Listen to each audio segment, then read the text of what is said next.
اعوذ باللہ السمیع العلیم العظیم الحفیظ بوجہ الکریم وسلطانہ القدیم من الرجس الخبیث المخبث الشیطان اللعین الرجیم وقبیلہ ونفخہ ونفسہ وہمزہ.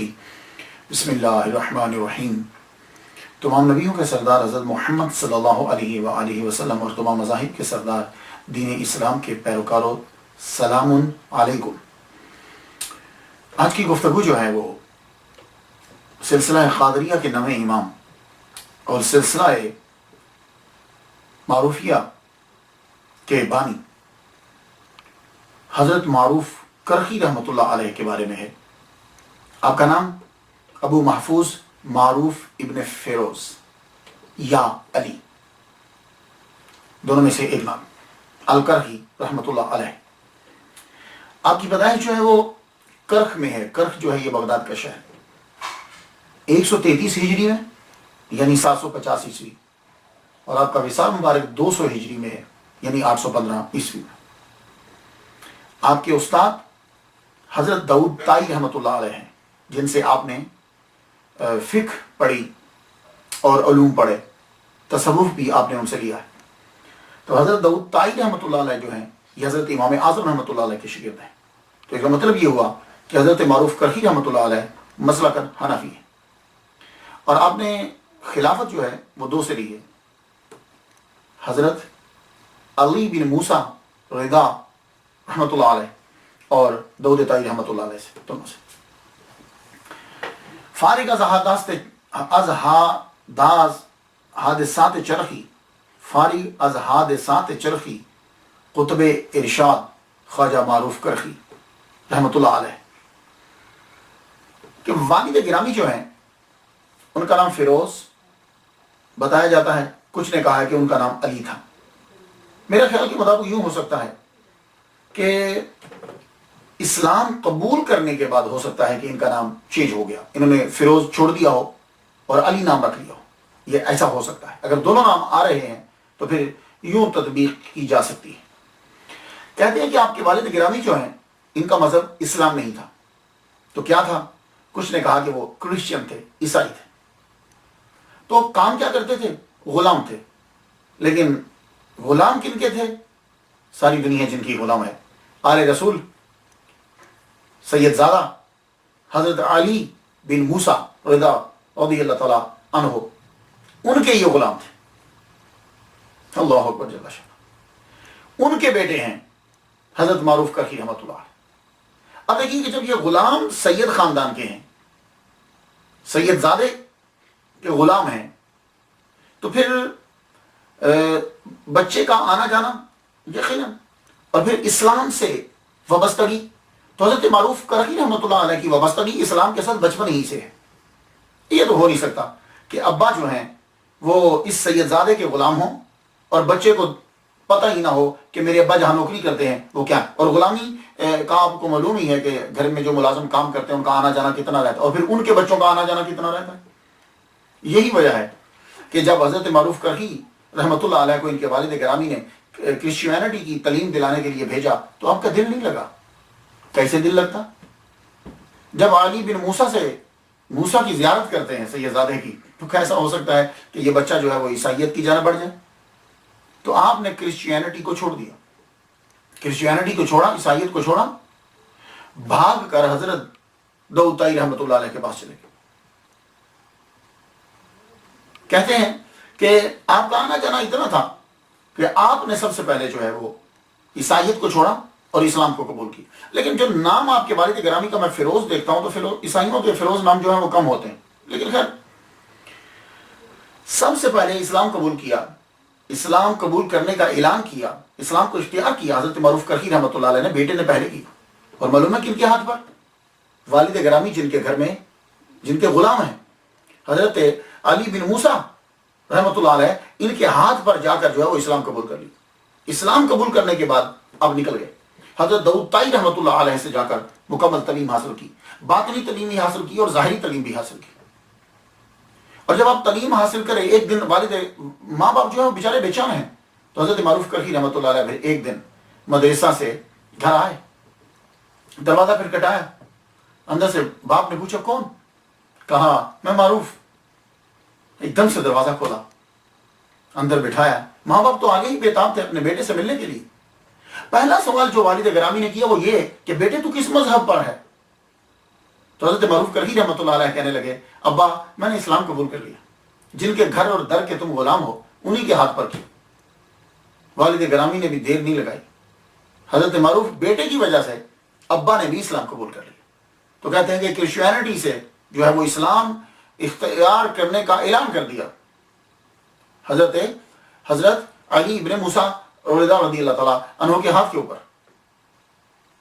اس کے بعد پھر واپس چلے گئے. مکمل تعلیم حاصل کی حضرت معروف کرخی رحمۃ اللہ علیہ نے، قرآن اور حدیث اور فقہ کی. حضرت داؤد طائی رحمۃ اللہ علیہ سے بھی خلافت حاصل کی آپ نے. لیکن زیادہ تر وقت جو ہے وہ آپ کا گزرتا تھا حضرت سید زادے علی ابن موسیٰ رضا رحمۃ اللہ علیہ کے دربار پر، ان کے در پہ گزرتا تھا. اور آپ جانتے ہو کہ کیسے؟ تمام علوم پڑھنے کے بعد پھر بھی آ کے سارا دن امام کے دروازے پہ کھڑے رہتے تھے. اللہ اکبر جل شانہ، امام کے دروازے پہ کھڑے رہتے تھے. کہاں گئے وہ لوگ جو اعتراض کرتے ہیں غلامی پر کہ اسلام نے غلامی کو عروج دیا ہے؟ دیکھو، لوگ کسی کے ہاں کام کر رہے ہوں تو وہ چاہتے ہیں کہ اس فیکٹری کو چھوڑ دیں اگر ان کو کوئی اچھا موقع ملتا ہے. لیکن معروف کرخی رحمۃ اللہ علیہ والد گرامی ان کے غلام ہیں، خود ان کے غلام ہیں. بعض نے کہا یہ خود بھی غلام تھے، آزاد کردہ غلام، بعد میں انہوں نے آزاد کر دیا. بعض نے کہا نہیں، ان کے والد گرامی جو ہیں وہ غلام تھے اور ان کے والد گرامی کو بھی آزاد کر دیا. لیکن دیکھو، آزادی کے باوجود بھی آپ رکتے ہیں آ کر تو انہی کے دروازے پہ. آخری عمر تک آپ ان کے دروازے کے اوپر جب کبھی موقع ملتا، دنیا میں پھرتے، تعلیمات تبلیغ کرتے کرتے جب کبھی آتے تو آپ ان کے دروازے پر ہی کھڑے رہتے تھے. اللہ اکبر جل شانہ. یہ امام اور سید زادے کی خدمت کا نتیجہ ہے کہ اللہ تعالیٰ نے اتنا مرتبہ دیا حضرت معروف کرخی رحمۃ اللہ علیہ کو کہ 14 سلاسل کے ماننے والے پیروکار آپ کو اپنا پیشوا تسلیم کرتے ہیں. 14 سلاسل، مولویہ، سہروردیہ، نور بخشیہ، مانویہ، نعمت اللہیہ، کبراویہ، ذہبیہ، بختاشیہ، رفاعیہ، نقشبندیہ، جمالیہ، کنویہ، قدریہ اور پیر حاجت. یہ 14 سلاسل والے جو ہیں یہ سب حضرت معروف کرخی رحمۃ اللہ علیہ کو اپنا پیشوا تسلیم کرتے ہیں. کیوں نہ پیشوا تسلیم کریں؟ حضرت علی بن موسیٰ رضا رحمۃ اللہ علیہ نے بھی آپ کو خرقہ عطا فرمایا. وہ خرقہ کہ جو حضور صلی اللہ علیہ وسلم سے مولا علی آگے چلتا آ رہا ہے، وہ خرقہ ان کو بھی عطا فرمایا. ان سے بھی لیا. حضرت داؤد طائی رحمۃ اللہ علیہ سے بھی کہتے ہیں کہ خلافت آپ نے جو ہے وہ لی. اللہ اکبر جل شانہ. باپ نے ان کی غلامی کی، بیٹے نے بھی سیدوں کے گھر کی غلامی کی. اور آپ سن کر حیران ہو جائیں گے، ان کے وصال کی جو ایک سٹوری بتائی جاتی ہے، وہ ایک ریزن جو بتائی جاتی ہے وہ یہ ہے ان کے وصال مبارک کی کہ آپ جب واپس آتے تھے تو آپ ان کے علی بن موسیٰ رضا رحمۃ اللہ علیہ کے دروازے پر کھڑے ہو جاتے تھے. 2 محرم ہے، لوگ خراسان سے آئے، خراسان سے زیارت کے لیے آئے. امام جو ہیں وہ اندر ہیں، لوگ سید زادے کی زیارت کرنا چاہتے ہیں. تو 2 محرم 200 ہجری مامون رشید کا دور ہے، جمعہ یا ہفتے کا دن ہے. دروازے پہ کھڑے ہیں تو امام نے اندر سے نوکر کو بھیجا کہ جاؤ جتنے بھی خراسان سے لوگ آئے ہیں کوئی امام سب کو زیارت کروائیں گے. اور آپ حضرت معروف کرخی رحمۃ اللہ علیہ کمزور، بڑھاپا، 67 سال عمر ہو چکی ہے. 67 years old at that time. تو وہ خراسان کے جتنے لوگ تھے، جب انہیں پتا چلا کہ امام کھلی زیارت کروانا چاہتے ہیں، باہر تشریف لانے ہیں، ایک دم سے لوگوں کا جو ہجوم تھا وہ تیزی سے آگے بڑھا. وہ رش اتنا تھا کہ آپ بوڑھے اس رش کا مقابلہ نہ کر سکے، کھڑے نہ ہو سکے، ایک دم سے نیچے گرے. جب نیچے گر گئے تو وہ قافلے والے لوگ، خراسان سے جو لوگ آئے تھے زیارت کرنے کے لیے، وہ آپ کے اوپر جو ہے وہ کچھ چڑھ گئے، جس کی وجہ سے آپ کی ربس جو ہیں وہ پسلیاں ٹوٹ گئی. ان پسلیوں کا ٹوٹنا تھا 67 سال کی عمر میں اپنے پیر کے دروازے پر جان دے دی. اللہ اکبر جل شانہ. یہ ہے حضرت معروف کرخی رحمۃ اللہ. جب پیروں کو اس طرح احترام کیا جاتا ہے تو اللہ تعالیٰ نوازتا ہے، خاص طور پر سید زادے ہوں تو. اس سے اندازہ کر سکتے ہیں آپ کہ آپ کو کتنا پیار تھا سادات سے، آل رسول سے، کس قدر محبت تھی آپ کو. یہ تو آل رسول ہیں. آپ نے جو تصوف لیا اس تصوف نے کیا سکھایا آپ کو؟ آج کل تو بڑے لوگ صوفی بنے پھرتے ہیں، دعویٰ تو کرتے ہیں کہ صوفی، لیکن آپ کبھی ان کے ساتھ بیٹھ جائیں تو ان کی گفتگو سنیے گا، وہ سب سے پہلے کسی نہ کسی مولوی، کسی نہ کسی پیر کی غیبت کر رہے ہوں گے، مطلب پوچھے یہ کیا، یہ تصوف ہے؟ ان کا یہ کام تھا ہر ایک کا بھلا کرنا ہے اور کسی کو دکھ نہیں دینا، جانور تک۔ ایک دفعہ کیا ہوا، آپ کے ماموں ہیں، شہر کے کوتوال ہیں، مامون الرشید کی گورنمنٹ میں کوتوال ہیں، کوتوال کا بڑا مقام ہوتا تھا،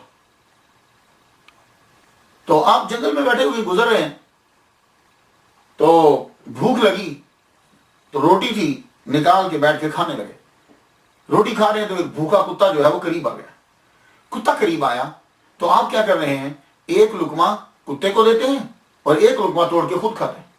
قریب سے آپ کے ماموں گزرے، انہوں نے دیکھا یہ کیا ہے، حیران ہوئے، کہنے لگے آپ کو حیا نہیں آتی کہ جس ہاتھ سے کتے کو لقمہ دے رہے ہو اسی ہاتھ سے خود بھی کھا رہے ہو، کچھ ہمارا ہی خیال رکھ لو، ہمارا ایک مقام ہے معاشرے کے اندر، یہ کیا حرکت کر رہے ہو، حیا نہیں ہے آپ کو؟ تو جملہ ذرا سن لیجیے، فرمانے لگے حیا ہے تو اس کتے کو کھانا کھلا رہا ہوں بھوکے کو۔ ہمارے یہاں حیا کا صرف ایک معنی ہوتا ہے، ہم کبھی کہتے ہیں حیا کرو، ہمارے کیا اس کا معنی شرم و حیا کا معنی کیا ہوتا ہے، یعنی دوپٹہ اوپر لے لو، نہیں، یہ حیا جو ہے، ماڈیسٹی جو ہے، یہ کیا ہے، یہ ایک ایسی کیفیت ہوتی ہے کہ جس کی وجہ سے انسان جو ہے وہ ہر قسم کی بری سوچ اور برے کام سے رک جاتا ہے، یہ ہے حیا۔ ہم لوگ اکثر حیا یہ سمجھتے ہیں کہ کپڑے پورے پہن لینا یا کپڑوں کو زیادہ ڈھانپ لینا، اس کو کہتے ہیں حیا، نہیں، حیا ایک وسیع المعنی لفظ ہے، یہ ہر قسم کی برائی سے بچنا، انسان کو حیا آ جائے تو فرما لگے یہ حیا ہی تو ہے جس کی وجہ سے میں کتے کو جو ہے وہ کھانا کھلا رہا ہوں۔ ابھی گفتگو جاری تھی، آپ جب بیٹھے ہوئے تھے تو آپ کی پنڈلی سے کپڑا ہٹا ہوا تھا، ایک پرندہ آیا، وہ پرندہ آ کر اسی ہاتھ پر بیٹھ گیا جس ہاتھ سے آپ کتے کو کھانا لقمہ دے رہے تھے۔ وہ جب اس ہاتھ پر بیٹھا تو آپ کو معلوم ہے کہ ہاتھ جو ہے وہ قریب تھا اور آپ کی پنڈلی سے کپڑا مجزو، درویش آدمی، اس پرندے نے یوں اپنا پر لے کر اپنی آنکھوں کے اوپر رکھ لیا، یوں آنکھوں کو ڈھانپ لیا، تو معروف کرہی رحمت اللہ علیہ اپنے ماموں سے کہنے لگے دیکھ، جو اللہ سے حیا کرتا ہے تو اللہ کی مخلوق بھی اس بندے سے حیا کرتی ہے، اللہ اکبر جل۔ اللہ کی مخلوق بھی اس بندے سے جو ہے وہ حیا کرتی۔ کسی آدمی کا دکھ حضرت معروف کرہی رحمت اللہ علیہ کو پسند نہیں آتا، آج کا اچھا نہیں لگتا تھا، دکھی کر دیتا تھا۔ آج کل ہمارے معاشرے کے اندر یتیم بچے جو ہیں وہ بیچارے ذلیل ہو رہے ہیں، ہم نے کبھی یتیم بچوں کا خیال نہیں رکھا، ان کے سر پر کبھی ہاتھ نہیں پھیرا، ان سے کبھی اپنی محبت کا اظہار نہیں کیا۔ اللہ بڑا خوش ہوتا ہے جب کبھی کوئی یتیم کے سر پر ہاتھ پھیرتا ہے۔ آپ عید کے دن جا رہے ہیں، جاتے ہوئے آپ نے ایک یتیم کو دیکھا، عید کے دن بچے نئے نئے کپڑے پہنتے ہیں، آپ نے ایک بچے کو دیکھا وہ بیچارہ اداس ہے، قریب گئے، کہنے لگے بیٹے تم اداس کیوں ہو؟ کہنے لگے میرے ابو نہیں ہیں، آج میرے ابو ہوتے تو وہ مجھے کپڑے لا کے دیتے۔ فرمانے لگے یہی رک میں ابھی آیا، کسی سے جا کر ادھار کھجوریں لی، کہ میں تمہیں پیسے دے دوں گا، مجھے کھجوریں ادھار دے دو، ادھار لے کر وہاں سے ہٹ کر آ گئے، اور لوگ جو ہے وہ عید کی نماز پڑھ کے آ رہے تھے، وہاں رستے میں کھڑے ہو کے کھجوریں بیچنے لگے، کہنے لگے یہ کھجوریں لے لو، یہ کھجوریں لے لو، یہ کھجوریں لے لو۔ اکثر میں یہ ابھی عمرہ کرنے کے لیے جب میں گیا نماز جمعہ کے بعد، وہ جہاں سے لوگ جا رہے ہیں، ایک بنگالی اور ایک عربی لڑکا جو کھڑا وہ کھجوریں بیچے، یہ کھجوریں لے لیں، وہ بنگالی کو ساتھ رکھ کے وہ بیچ، کہ لوگ جہاں سے آ رہے ہیں رستے میں کھڑے ہو کے، تو معروف کرہی رحمت اللہ بھی یوں ہی کھڑے ہو گئے، یہ کھجوریں لے لو، یہ حضرت سعید سقطی رحمت اللہ علیہ قریب آئے، یہ آپ کے خلیفہ ہیں اور آپ کے مرید خاص ہیں۔ کہنے لگے حضور کھجوریں بیچنے کی آپ کو کیا ضرورت پڑ گئی، آپ کیوں کھجوریں بیچ رہے ہیں؟ فرمانے لگے وہ بچہ دیکھ رہے ہیں، کہا وہ یتیم بچہ ہے، اس کا باپ نہیں ہے کہ اس کو کپڑے لا دے، وہ بیچارہ دوسرے بچوں کو دیکھ کے اداس پھر رہا ہے، مجھ سے یہ دیکھا نہیں گیا تو میں یہ کھجوریں ادھاری لایا ہوں، یہ میں اب بیچ کے اس سے جو پیسے ملیں گے میں اس کے لیے کپڑے خرید کر لاؤں گا تاکہ اس کے چہرے پہ خوشی آ جائے۔ حضرت سختی رحمت اللہ علیہ کہنے لگے حضور آپ جائیے، یہ کھجوریں جس سے ادھار لائیں اسے واپس کریں، میں اس کے کپڑوں کا بندوبست میں کرتا ہوں، یہ کام تو میں بھی کر سکتا ہوں، آپ زحمت کیوں کر رہے؟ حضرت سختی رحمت اللہ علیہ اس بچے کو لے گئے، اس یتیم بچے کو لے کر گئے، نیا لباس دلوایا اسے. فرماتے ہیں، اب غور سے سن لیجیے، فرماتے ہیں کہ جب میں نے اس بچے کو نیا لباس دیا، اس کے چہرے پہ جو خوشی آئی، اس کے بعد رب نے جو مجھے نور عطا کیا، اس نور کی لذت، اس لذت کی بلندی، اس نور کی وجہ سے جو مجھے پھر بلندی ملی، اللہ اکبر، میں بیان نہیں کر سکتا. تو خواتین حضرات، یہ اولیاء کرام کے واقعے بیان کرنے کا مطلب یہ ہوتا ہے کہ یہ لوگ جب ان کی بات ہم سنتے ہیں، دل کرتا ہے کہ ہم بھی اس کے اوپر عمل کریں، ورنہ پڑی ہوئی بات تو آگے گزر جاتی. قرآن مجید میں لکھا ہو، حدیث مبارکہ بھری پڑی. اللہ اکبر جل شانہ. دوسروں کا خیال رکھنا، حضرت معروف کرہی رحمۃ اللہ علیہ، دکھ نہیں کسی کا دیکھا جاتا آپ سے، اور یہی تصوف ہے کہ دوسروں کو دو، یہ نہیں ہے کہ ان سے لو. روزہ آپ نے رکھا ہوا، عبادت گزار تو زبردست ہے، صوفی آدمی بن نہیں سکتا جب تک عبادت نہ کرے، اور اس کا ظاہر اور باطن، اس کی تنہائی اور اس کا باہر، جلوت اس کی اور خلوت، دونوں کے دونوں ایک جیسے ہونے چاہیے. یہ نہیں کہ اندر بیٹھ کر وہ عجیب کام کرتا اور باہر وہ بڑی بڑی پگڑیاں پہن کے نکل جائے. روزہ آپ نے رکھا ہوا، نفلی روزہ ہے، رستے سے گزر رہے ہیں، گرمی شدید ہے، اور ایک صاحب جو ہیں وہ پانی بیچارے بیچ رہے، لیکن کوئی آدمی اس کا پانی نہیں دے رہا، کیونکہ کوئی پانی خریدے گا تو اس کے بعد وہ جا کر اپنے بچوں کے لیے کھانا خریدے گا. یہ پاکستان میں بھی ہوتا ہے. آپ کبھی گرمی میں سفر کر رہے ہو تو ایک بالٹی، اس کے اندر برف ڈالتے ہیں اور پانی پلاتے ہیں، تو آپ پیسے دیتے ہیں اس کے. گرمیوں میں اکثر غریب بچے جو ہیں وہ یوں کرتے ہیں. یہاں امریکہ کے اندر بھی میں نے دیکھا ہے، کبھی سگنل کے اوپر گاڑی میں روکتا ہوں تو جو معذور ہوتے ہیں نا، جن کی ٹانگیں نہیں ہیں، معذور ہیں، وہ ٹھنڈا پانی لے کے، یہ ہم سے ایک باٹل لے لیجیے. یہاں بھی بیچتے ہیں. مطلب یہ نہیں ہے کہ پاکستان کے اندر ایسا ہوتا ہے، پوری دنیا میں تقریباً سسٹم کچھ ایک ہی سا ہے. یہاں بھی بھکاری ہیں، یہاں بھی بھیک مانگتے ہیں. تو حضرت معروف کرہی رحمۃ اللہ علیہ جب جا رہے ہیں تو وہ بیچارہ غریب آدمی پانی بیچ رہا، لیکن کوئی پانی خرید نہیں رہا، لیکن ایک دم سے اس بندے نے جملے کو چینج کیا. اللہ اکبر. اس دور کے لوگ نیک، وہ جملہ کیا بولتا ہے؟ کہتا ہے اے اللہ، جو میرا پانی مجھ سے خریدے اس کی تو بخشش فرما دے. اے اللہ، جو میرا پانی مجھ سے خریدے تو اس کی بخشش فرما دے. اب یہ اس جملے سے کہ دل لوگوں کے رقیق ہوں گے، وہ میرا پانی خرید لیں گے، میں گھر جا کے اپنے بچوں کے لیے کھانا لے جاؤں گا. حضرت معروف کرہی رحمۃ اللہ علیہ آگے بڑھے، آگے بڑھ کے آپ نے اس کو پیسے دیے، کہا مجھے پانی دو، اس سے پانی لے کے پانی پی لیا. اب مریدین کو تو پتا تھا کہ پیر کا روزہ ہے، پیر صاحب کا روزہ ہے، اس آدمی کو تو نہیں پتا. تو مریدین پوچھنے لگے حضور آپ نے روزہ نفلی کیوں توڑ دیا؟ فرمانے لگے نفلی روزہ ہے نا، پھر رکھ لوں. لیکن تم نے اس کی دعا نہیں سنی تھی کہ وہ دعا کیا دے رہا تھا؟ میں نے اس کی دعا کی وجہ سے اپنا نفلی روزہ جو ہے وہ توڑ لیا. تو یہ اس بات کی وجہ سے اللہ نے اتنا ان پر کرم فرمایا کہ جب آپ کا وصال مبارک ہو گیا تو کسی نے خواب میں پوچھا، کہنے لگے کیا ہوا؟ کہنے لگے اس جس سے پانی خریدا تھا نا، اس کی دعا کی وجہ سے رب تعالیٰ نے میری بخشش فرما دی ہے. اللہ اکبر. کسی کا دل نہیں دکھا. تو جب آدمی بندوں کا فائدہ سوچتا ہے، بندوں کے قریب ہوتا ہے، تو اتنا ہی وہ اللہ کے قریب بھی ہو جاتا ہے. ہم لوگ بندوں پہ ظلم کرتے ہیں، ان پہ زیادتی کرتے ہیں، اور ہم سمجھتے ہیں کہ ہم اللہ کے قریب ہو جائیں گے. ایسا ہرگز نہیں ہے. اور جتنا آپ بندوں کے لیے کام کرتے تھے، بندوں کا فائدہ سوچتے تھے، اتنا ہی آپ رب کے قریب ہوتے. اللہ تعالیٰ نے پھر ان کو طاقت عطا کی. تائر مکانی ایک زبردست جو ہے وہ صفت ہے ولی کامل کی. اللہ تعالیٰ کئیوں کو عطا فرما دیتا ہے. تائر مکانی کیا ہوتی ہے؟ کہ آپ تھوڑے سے لمحے میں کہیں بھی پہنچ جائیں، اسے تائر مکانی کہتے ہیں. جیسے حضور صلی اللہ علیہ وآلہ وسلم معراج کی رات زمین سے بیت المقدس ایک سے دوسری تک، اور پھر بیت المقدس سے آسمانوں تک.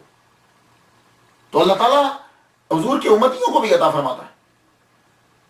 تو آپ کو اللہ تعالیٰ نے تائر مکانی جو ہے وہ عطا فرمائی. حضرت محمد بن توسی کہتے ہیں کہ میں معروف کرہی رحمۃ اللہ علیہ کی بارگاہ میں رہتا تھا، لیکن عقیدت مند ہیں، اور ادب یہی ہوتا ہے کہ بڑے کے سامنے جب کھڑے ہو تو سر کو جھکاؤ، نظروں کو جھکاؤ. تو آپ جب ان کے سامنے کھڑے ہوتے تو نظریں یوں جھکی ہوتی. عشاء کی نماز اس کے وقت جو ہے وہ ملے تو یوں ہی سر کو جھکایا ہوا ہے. دوسرے دن آئے فجر کے بعد، فجر کی نماز میں دیکھتے ہیں یوں ہی گفتگو کر رہے ہیں تو پاؤں جو ہے اس پہ نشان ہے، کوئی زخم لگا ہے. تو عرض کرنے لگے حضور میں رات کو ملا ہوں آپ کو، آپ کے پاؤں میں یہاں نشان نہیں تھا، یہ زخم نہیں تھا، یہ اب زخم کیسے ہوا، خیریت تو ہے؟ تو حضرت معروف کرخی رحمۃ اللہ علیہ کہنے لگے عشاء کی نماز کے بعد نفل پڑھ رہا تھا تو ایک دم سے خانہ کعبہ کا خیال آیا تو میں وہاں پہنچ گیا، خانہ کعبہ کا طواف کیا. طواف کرنے کے بعد جب میں آ رہا تھا تو چاہے زمزم کے قریب سے جب میں گزرا ہوں مجھے ٹھوکر لگی ہے کسی چیز سے، تو اس کی وجہ سے زخم ہو گئے. عشاء میں بغداد میں تھے، مکہ میں پہنچے، پھر مکہ سے واپس فجر سے پہلے بغداد میں واپس پہنچ گئے. آپ جانتے ہو بغداد سے مکہ شریف کا کتنے مائل سفر ہے؟ 870 مائلز، 870 مائلز ہے. تو عشاء میں گئے بھی اور واپس بھی آئے. اللہ اکبر جل شانہ. تو جب اللہ کے لیے کام کرتے ہیں تو یہ زمین کچھ نہیں ہے، آنکھ بند کی تو کہیں، آنکھ بند کی تو کہیں، ہر وقت باوضو رہتے، ہر وقت. وضو کے اوپر، وضو کے بہت سے فوائد ہیں لیکن اس ٹاپک کے اندر ان کو سائنس کو جوڑنا نہیں ہے، اس پہ میرا ایک لیکچر ہے. لیکن ایک بات میں آپ کو بتا دوں، باوضو جو رہتا ہے اس کے چہرے پہ نور رہتا ہے، جو باوضو رہتا ہے اس کے ساتھ فرشتے رہتے ہیں اور اس کا دبدبہ ہوتا ہے. باوضو رہنا میں اپنے والد گرامی سے میں نے سنا، وہ انگلش بھی پڑھایا کرتے تھے پاک کالج شرح کے اندر. تو میں جب پڑھتا تھا ایف اے میں ان کے پاس پڑھتا تھا، یعنی کالج میں بھی ہیں تو بھی وضو جو ہے وہ ضرور کرنا ہے. سفر کر رہے ہیں وضو ضرور کرنا ہے. تو اللہ تعالیٰ کروڑوں رحمت نازل فرمائے. والد گرامی طالب حسین شاہ رحمۃ اللہ علیہ کہتے تھے جو بندہ باوضو رہتا ہے اللہ تعالیٰ اس کو قرضے سے خلاصی عطا فرماتا ہے. تو یہ ایک فائدہ بتا رہا ہوں، یہ تصوف کیا ہے کہ آپ لوگ بھی باوضو. تو حضرت معروف کرخی رحمۃ اللہ علیہ کسی ایسے مقام پر ہیں وضو ٹوٹ گیا، فوراً سے وہی تیمم فرما لیتے. عرض کی حضور پانی تھوڑا سا دور ہے، کہنے لگے وہاں جاتے جاتے دم ٹوٹ گیا تو دم نکل گیا تو دریائے دجلہ دور ہے، میں پہنچتے تو اس لیے ہمیشہ باوضو رہنے کی جو ہے وہ کوشش کیجئے. سویا بھی کریں تو باوضو. اللہ اکبر جل شانہ. شریعت کی پابندی، اللہ تعالیٰ نے آپ کو اتنا قرب عطا فرمایا.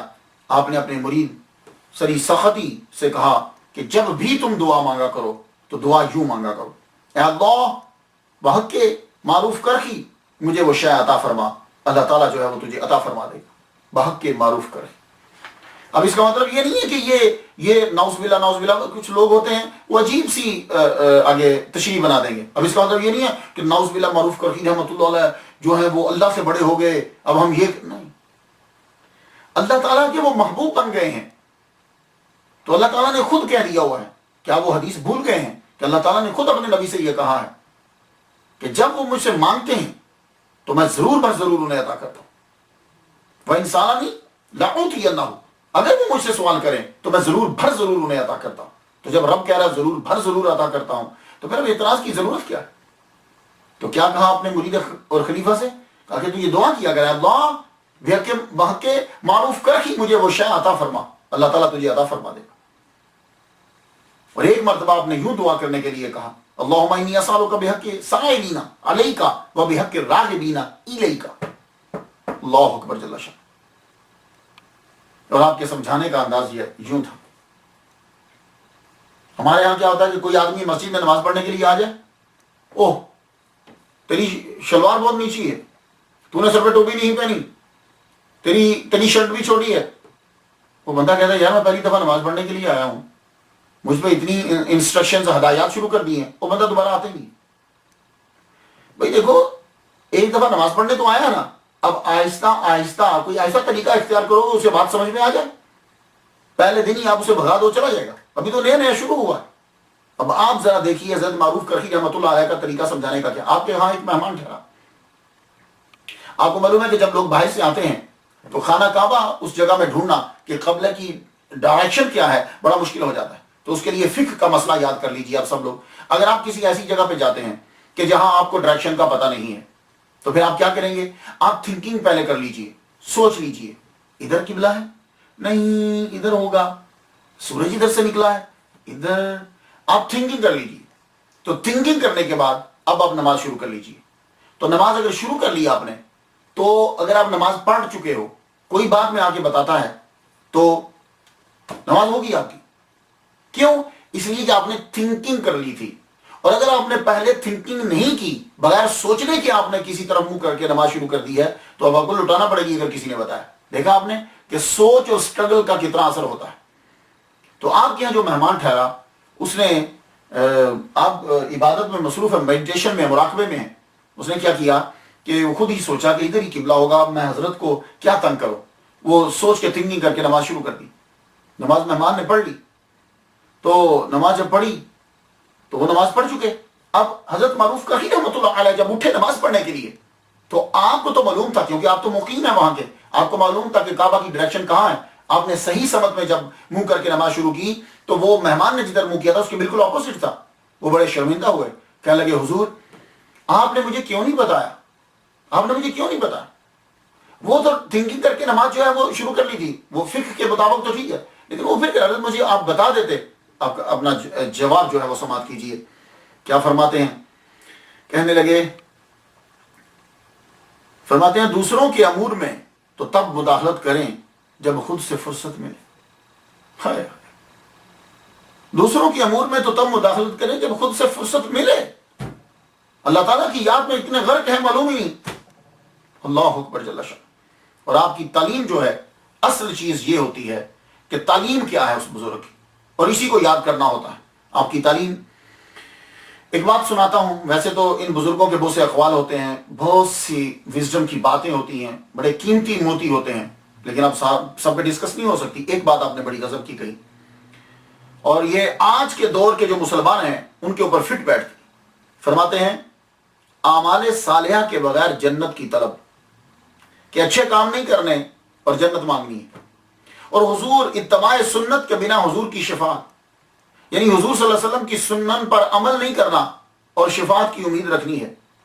اور دانستہ نافرمانی کے بعد رحمت کی تمنا حماقت ہے. ایک آدمی اچھے کام نہیں کرتا, جنت کی طلب کرتا ہے, حضور کی سنتوں پر عمل نہیں کرتا اور شفاعت کا طلبگار ہے, اور دانستہ نافرمانی کر رہا ہے اور رحمت کی تمنا ہے کرتا ہے, تو یہ سراسر وہ احمق ہے اور یہ حماقت ہے. اور یہ تینوں چیزوں دیکھ لیجئے, ہمارے ہاں ہم حضور کی سنن پر عمل نہیں کرتے, بلکہ اب تو یہ رواج چل پڑا ہے خاص طور پر امریکہ کے اندر کہ سنت کہہ کر اس چیز کو چھوڑ دیتے ہیں. میں نے ایک صاحب نماز پڑھنے کے لیے آئے, تو میں نے کہا why are you not covering your head, it is a sunnah. You know what he said to me? He said it's just sunnah, it's not a first, it's a first. تو وہ اسے حقیر جو ہے وہ سمجھ رہا, تو ہم نے سنن چھوڑنا شروع کر دی. اللہ بھلا کرے امیر دعوت اسلامی مولانا ریاض قادری مجدد مسلک اہل سنت, کہ ان کی وجہ سے نوجوانوں کے اندر سنن عام ہو گئی. معصوم چھوٹے چھوٹے بچوں کے سروں پر پگڑی ہیں, زلفیں ہیں, مسواک ہے, لباس ان کا وائٹ. تو یہ سنن کو جو ہے عام کرنا ہے. اللہ اکبر جل شان. تو معروف کرخی رحمۃ اللہ علیہ نے کیا کہا, اعمال صالح کے بغیر جنت کی طلب, اتباع سنت کے بنا حضور کی شفاعت کی امید, اور دانستہ نافرمانی کے بعد رحمت کی تمنا حماقت ہے. اللہ اکبر جل شان. اور آپ کا وصال دو روایات ہیں. گفتگو کو ختم کرتے ہیں. ایک روایت تو میں آپ کو بتا چکا کہ آپ کا وصال مبارک جو ہے وہ اپنے پیر کے دروازے پہ ہو گئے. دوسرا جو ہے اس سے کچھ لگتا ہے کہ ذرا ہٹ کے کوئی چیز ہے, یہ بھی ہو سکتا ہے کہ اس کے ساتھ ملتا ہی ہو لیکن بعد کا واقعہ ہو. آپ کو آپ کی محبت سب لوگوں سے اتنی تھی, عیسائی کہتے تھے یہ ہمارے ہیں, یہودی کہتے تھے یہ ہمارے ہیں, مجوسی کہتے تھے کہ معروف کرخی ہمارے ہیں, اور مسلمان تو خیر سب جانتے ہی تھے کہ مسلمان ہیں. جب آپ کا جنازہ اٹھنے لگا تو جھگڑا ہو گیا. ہم ہم ہم ہم ہم ہم ہم کی آواز آنے لگی. مجوسی ہم اٹھائیں گے, عیسائی ہم اٹھائیں گے, ہم لے جائیں, ہم شروع ہو گئے. ہم ہوا تو غم ہوا. جب غم ہوا تو حضرت سری سختی رحمت اللہ علیہ آگے بڑھے, کیا لگے سنو ہم کے لیے لڑتے کیوں ہو, ہر مذہب کے 4 آدمی آگے بڑھو, جو جنازہ اٹھا لے وہ لے جائے. سمپل, جو جنازہ اٹھا لے وہ لے جائے. عیسائی بڑے آگے, 4 بندے نہیں اٹھا پائے, 4 پائی وزنی اتنی ہوگی کہ اٹھا نہیں پائے. یہودی بڑے نہیں اٹھا پائے, مجوسی بڑے نہیں اٹھا پائے. کہا ٹھیک ہے بھائی, اب مسلمان آگے بڑھے. جو ہی 4 آدمی آگے بڑھے تو جب اٹھایا تو ایک دم سے اٹھ گئے. تو فرمان لگے یہی ان کی وصیت تھی کہ جو میرا جنازہ اٹھا لے. ولی کامل کو تو پتا ہوتا کہ کیا ہوگا, فرمانے لگے وہ لوگ دعویٰ کریں گے لیکن میں انہی کے ساتھ جاؤں گا اور میں وہی اسی مذہب میں ہوں جو لوگ میرے جنازے کو اٹھا لیں گے۔ حضرت معروف کرخی رحمۃ اللہ علیہ کا جسد انور جو ہے جنازہ جو ہے وہ اٹھایا گیا اور لے کر گئے۔ جمعہ یا ہفتے کا دن 2 محرم مامون الرشید کا دور حکومت ہے، 200 ہجری ہے، اور آپ کو جو ہے دفنا دیا گیا۔ آپ کا مزار حیفا سٹریٹ میں ہے۔ حیفا سٹریٹ بہت لمبی ہے، بہت لمبی، 2 مائل تک کہتے ہیں کہ یہ لمبی ہے۔ حیفا سٹریٹ بڑا مشہور جو ہے وہ یہ علاقہ ہے۔ کچھ تصویر جو ہے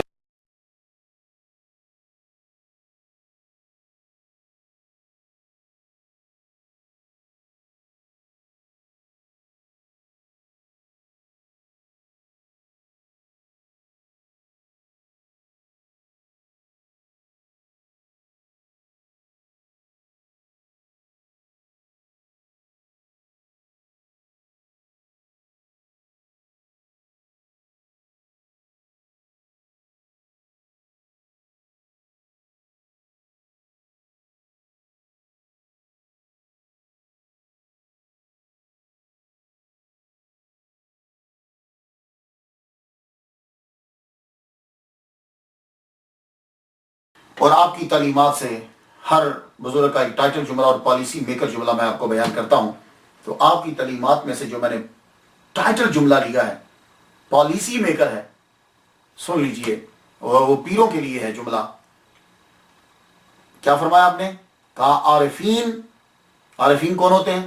صوفیاء، اولیاء۔ عارفین خود سراپا دولت ہیں، انہیں کسی دولت کی حاجت نہیں۔